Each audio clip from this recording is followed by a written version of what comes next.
وبركاته.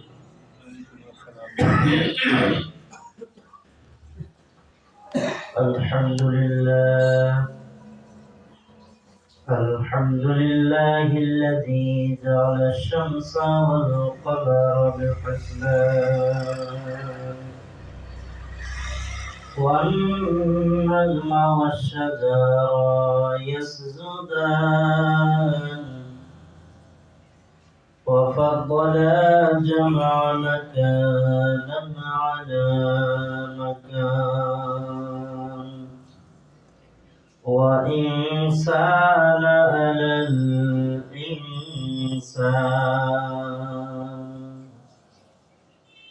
ونشهد أن لا إله إلا الله وحده لا شريك له الذي أرسله بالحق بشيرا ونذيرا وداعيا إلى الله بإذنه وسراجا منيرا فقد قال الله تعالى في كلامه المجيد وفرقانه الحميد أعوذ بالله من الشيطان الرجيم بسم الله الرحمن الرحيم وقضى ربك ألا تعبدوا إلا إياه وبالوالدين إحسانا إما يبلغن عندك الكبر أحدهما أو كلاهما فلا تقل لهما أف ولا تنهرهما وقل لهما قولا كريما صدقت يا رب العالمين. وأما الشان حديث قال رسول الله صلى الله عليه وسلم هما جنتك ونارك أو كما قال رسول الله صلى الله عليه وسلم. قال النبي صلى الله عليه وسلم لا تدخلن الجنة حتى تؤمنوا ولا تؤمنوا حتى تحبوا إن الله وملائكته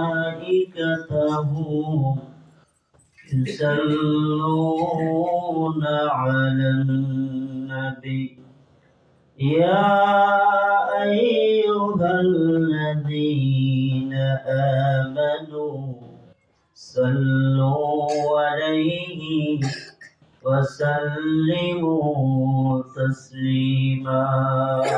اللهم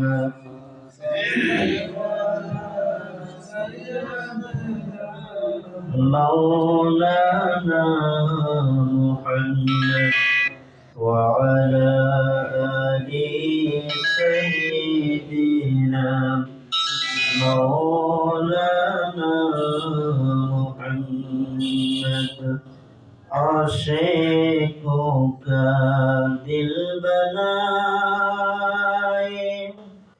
عيني الله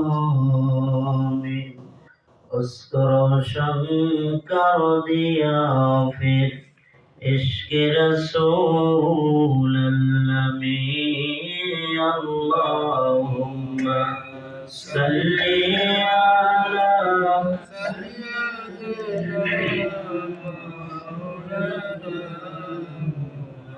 وعلى آل سيدنا مولانا محمد আমরা আল্লাহ তাআলার দরবারে শুকরিয়া আদায় করি যে আল্লাহ তাআলা আজকের এই পবিত্র বার শুক্রবারের দিনে আপনাকে আমাকে সুস্থ রেখে পবিত্রতা অর্জন করে আল্লাহর ঘর মসজিদে আসার বসার আলোচনা করবার শুনবার যে আল্লাহ সুযোগটুকু দান করেছেন সে আল্লাহ তাআলার দরবারে সিজদা অবনত চিত্তে আমরা প্রশংসা আদায় করছি আলহামদুলিল্লাহ।